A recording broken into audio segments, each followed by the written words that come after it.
त्यांच्या शब्दांचा आधार घेणार आहे आणि तो आधार घेऊन त्यांना मंचावर बोलावणार आहे. सुरेश भट साहेबांनी असं लिहिलंय, तारुण्य तुझ्या हृदयाचे हे असेच बहरत राहो, वार्धक्य तुझ्या जगण्याला हे असेच विसरत राहो. वा वा वा वा. तारुण्य तुझ्या हृदयाचे हे असेच बहरत राहो, वार्धक्य तुझ्या जगण्याला हे असेच विसरत राहो.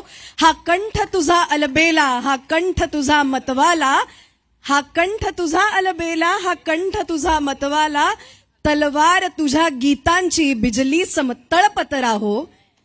आणि तू खळखळत्या मद्याचा खळखळता अक्षय प्याला, तू खळखळत्या मद्याचा खळखळता अक्षय प्याला, एक एक घोट सुकलेल्या शब्दांना फुलवित राहो.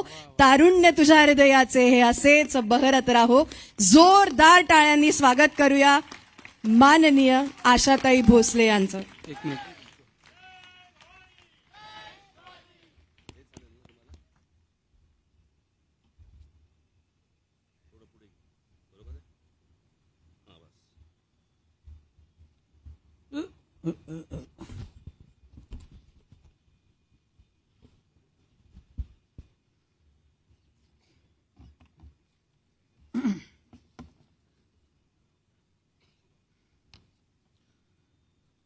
नमस्कार.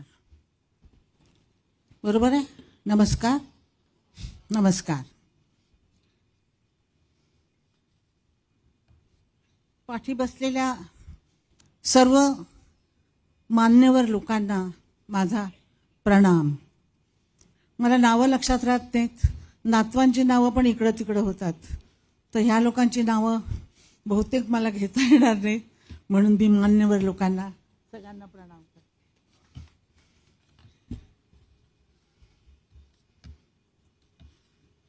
मला इथं राजसाहेबांनी बोलवलं ते त्यांच्या प्रेमामुळं की गेल्या जन्माच्या कुठल्या वैरामुळं.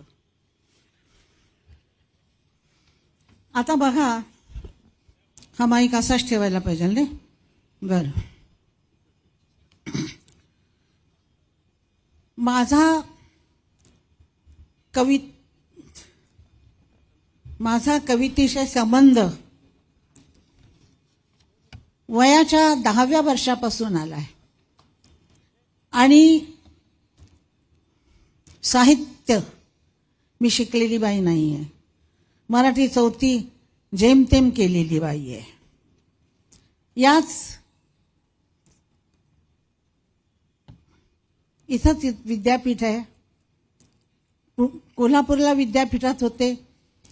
इथं पण शिवाजी पार्क जवळच शाळा आहे, मला नाव आता लक्षात नाही आहे. बालमोहन विद्या मंदिरची तिथे मी शिकलेली आहे थोडीफार. आणि खरं म्हणजे शिक्षणानं म्हणजे खूपच विद्या मिळते आणि आपण खूप सुसंस्कृत होतो, अग्रेसर होतो. पण मला असं वाटतं की ती जी पुस्तकं बाहेर ठेवलेली आहेत राजसाहेबांनी जी पुस्तकं ठेवलेली आहेत ती जर तुम्ही वाचलीत तर खरे सुसंस्कृत व्हाल. कारण मी 10 वर्षापासून पुस्तकं वाचत आलेले आहे. खूप पुस्तकं वाचली. ह ना आपटे, नाहा आपटे, खांडेकर, वि.स. खांडेकर, नासी फडके, भावे, पुरंदरे, अप्पा दांडे, जे म्हणाल ते पुस्तक मी वाचून काढलेलं आहे. माझा वाचनाचा नाद खूप होता. त्यामुळे मी तुमच्याशी मराठीमध्ये बोलू शकते. कारण कोल्हापुरामध्ये राहिलेले कोल्हापुरी भाषेचं तेज पाणी चढलेलं होतं भाषेवर, पण ते काढून टाकलं या पुस्तकांमुळं. आता आपली भाषा बघा, 2 कोसावर भाषा बदलते. मराठी भाषा 2 कोसावर बदलते. घाटावर गेलं की हळूहळू भाषा बदलत जाते, पण ती गोड असते. कोल्हापूरला जाल तर तुम्ही ती भाषा कशी असते बघा. काय र कुठं चालल्यास, आता या की इकडं, चा प्या की, काही व्हायचं भाकर तुकडा खाऊन जा की. 4 सतकोर खाल्लं तर काय होतंय, तू बसली अशी भाषा असते. मी इंदोरला गेले, तिकडं काय ग, तू कुठं आलीस ग, आता माझ्या घरी येतेस का ग, तू खाणार काय, जेवायला करू का, अशा माझ्या दात्यातल्या म्हणजे भाषा आहेत त्या विचारतात. अशी मराठी आहे त्यांची. तिथून मी आजोळी गेले की व माय कुठं चाली राहिनीस, आमच्या घरला चाल की, असं अशी भाषा आहे ती खानदेशी भाषा. फक्त पुण्यामध्ये स्वच्छ भाषा ऐकायला मिळते. मला असं वाटतं की पुण्यामध्ये शुद्ध भाषा ऐकायला मिळते, कारण 75% शुद्ध भाषा आता राहिलेली आहे. 25% मुंबईमध्ये राहिलेली आहे. हे मुंबईचं नाव मी मुद्दाम घेतलं नाही तर माझ्या दारामध्ये उद्या 200 लोक येऊन बोलतात की आम्ही शुद्ध बोलत नाही होय. म्हणून मला असं वाटतं की शुद्ध भाषा ही तुम्ही वाचनामुळं होते. मला असं वाटतं की मराठी भाषा तुम्हाला जर टिकवायची असेल तर तुम्ही म्हणजे आई मराठी बोलली पाहिजे. आई ही मुलाला संस्कार देते, भाषा शिकवते, घुटीमधनंच भाषा मुलाला शिकवते, दुधामधून तिची भाषा तीच असते पाहिजे. जर आईच मराठी नसेल, समजत नसेल तिला किंवा येत नसेल तर मुलगा मराठी कसा होणार, शिकणार. आणि ते आजच्या जगामध्ये इंग्लिश हे फार महत्त्वाचं आहे आणि खरंच महत्त्वाचं आहे, कारण मला माहिती आहे की फार महत्त्वाचं आहे. पण आपली मातृभाषा ठेवूनही इंग्लिश शिकलं पाहिजे. तर मातृभाषा तर येऊच शकेल ना आईनं बोलली तर. तर मी असं सांगते की आजकाल मराठी लोक मराठी घरात न बोलताना इंग्लिशच बोलतात. हे गुड मॉर्निंग, आता आई मुलीला गुड मॉर्निंग म्हणाली, मुलगी आईला गुड मॉर्निंग म्हणाली, सुप्रभात म्हणा की, असं मला असं वाटतं. आणि मला आणखीन एक असं वाटतं की मराठी शाळांमधून एक मिनिट,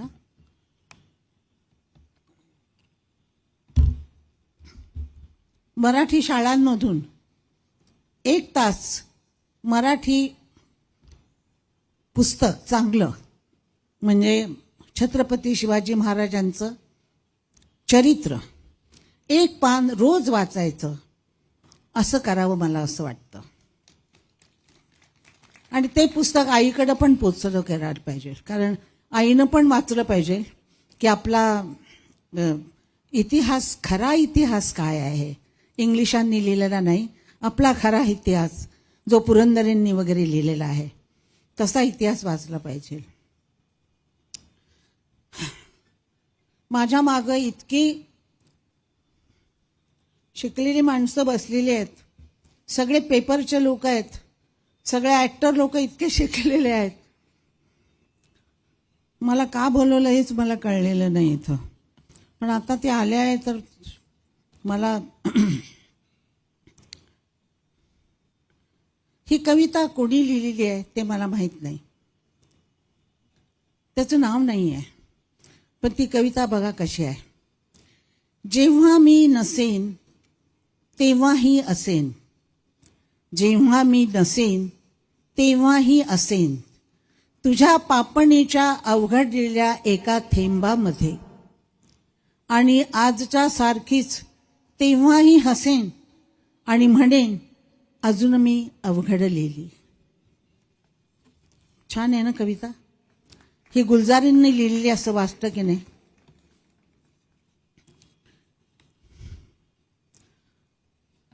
हजरत खलील बिन अहमद बसरी हा संत वृत्तीचा विद्वान होता. एकदा मक्का मदिना जवळून जात असताना तिथे जे धोबी कपडे धुत होते त्याचा लयबद्ध आवाज ऐकून त्यांना अरबी छंद सुचला. त्या छंदाला अरबीत अरूज असे म्हणतात. वृत्त होते मुफाईन लून. या छंदात केव्हा तरी पहाटे ही गजल लिहिली आहे. अरबी छंद शास्त्र सरळ ठेवून यमक, उपांत यमक हे 2 नियम पाळून भटांनी ही कविता लिहिली आहे.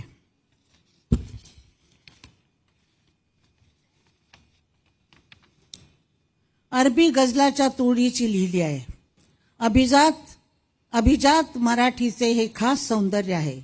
ही अरबी वृत्त, छंद, रदीब, काफिया हे नियम पाळून अरबीपेक्षाही उत्कृष्ट गझल निर्माण केलेली आहे.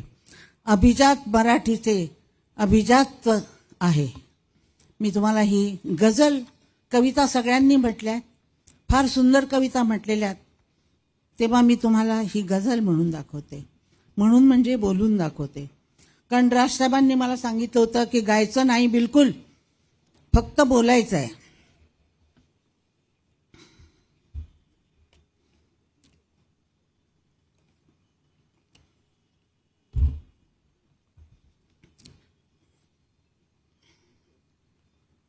ही गझल तुम्ही ऐकली असेल, बऱ्याच वर्ष ऐकली असेल, पण तुम्ही त्याच्या अर्थाकडे किती गेलात हे मला माहिती नाही. सगळेच लोक कवितेचा अर्थ शोधत बसत नाहीत, आवाजावर और गाण्यावर निघून जातात. केव्हा तरी पहाटे उलटून रात गेली, केव्हा तरी पहाटे उलटून रात गेली, मिटले चुकून डोळे हरवून रात गेली. सांगू तरी कसे मी वय कोवळे उन्हाचे, सांगू तरी कसे मी वय कोवळे उन्हाचे, उसवून श्वास माझा, उसवून श्वास माझा, फसवून फसवून रात गेली, केव्हा तरी पहाटे उरले उरात काही आवाज चांदण्यांचे, उरले उरात काही आवाज चांदण्यांचे, आकाश तारकांचे उचलून रात गेली.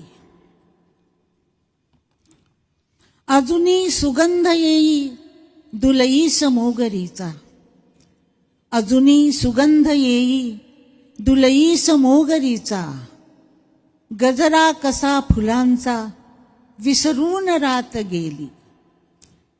अजूनी कुशीत नाही ती चंद्रकोर माझी, अजूनी कुशीत नाही ती चंद्रकोर माझी, हलकेच कूस माझी बदलून रात गेली, केव्हा तरी पहाटे उलटून रात गेली. स्मरल्या मला न तेव्हा, स्मरल्या मला न तेव्हा, माझ्याच गीत पंक्ती स्मरल्या मला ना तेव्हाच गीत पंक्ती, मग ओळ शेवटाची सुचवून रात गेली, मग ओळ शेवटाची सुचवून रात गेली, केव्हा तरी पहाटे. मराठी भाषा इतकी लवचिक आहे, इतकी गोड आहे. मधाचा थेंब जसा कानात पडावा तसा तो ओघळत ओघळत हृदयापर्यंत जाऊन पोचतो, अशी ही भाषा आहे. या भाषेला दुधारी तलवार पण आहे. आणि या भाषेचं अवधान जर नाही ठेवलं तर कुठल्या कुठल्या अर्थ निघून जातो आणि व ऱ्हस्व दीर्घ सगळं बघावं लागतं.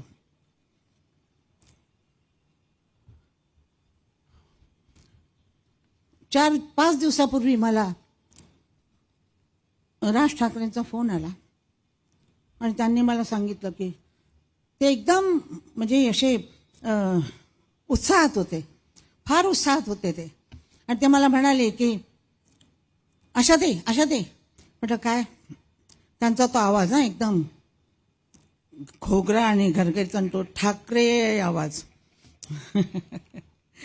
त्या आवाजात त्यांनी म्हटलं आशाताई, मला तुम्ही 27 तारखेला काही झालं तरी संध्याकाळी 6 वाजता हव्यात.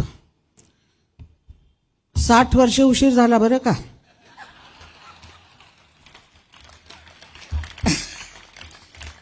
तर मग त्यांनी म्हटलं नाही हो, ते काय ना मी काव्याचं हे करतोय, तर त्यावेळेला तुम्ही गद्य काव्य तुम्हाला म्हणायचं आहे आणि तुम्ही जरूर यायला पाहिजे तिथं. तर बरं म्हटलं मी येते. मी आजारी होते तरी सुद्धा मी म्हटलं राजसाहेबांना नाही कसं म्हणायचं.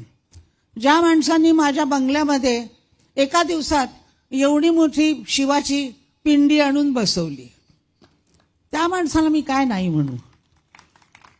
ज्या माणसांनी कुठं जेवण मिळत नसताना 15 मासे एवढे मोठे मोठे पॉपलेट माझ्याकडे पाठवून दिले, त्याला मी काय नाही म्हणू. तो दोस्त आहे आणि दोस्ताला कोणी नाही म्हणतं का? नाही. तसे ते दोस्त आहेत माझे. त्यामुळं मी आज इथं आहे. माझी तब्येत बरी नाही आहे तरीसुद्धा मी आलेले आहे.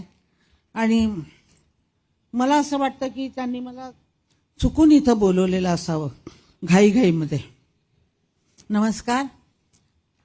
जय हिंद, जय महाराष्ट्र, जय महाराष्ट्र.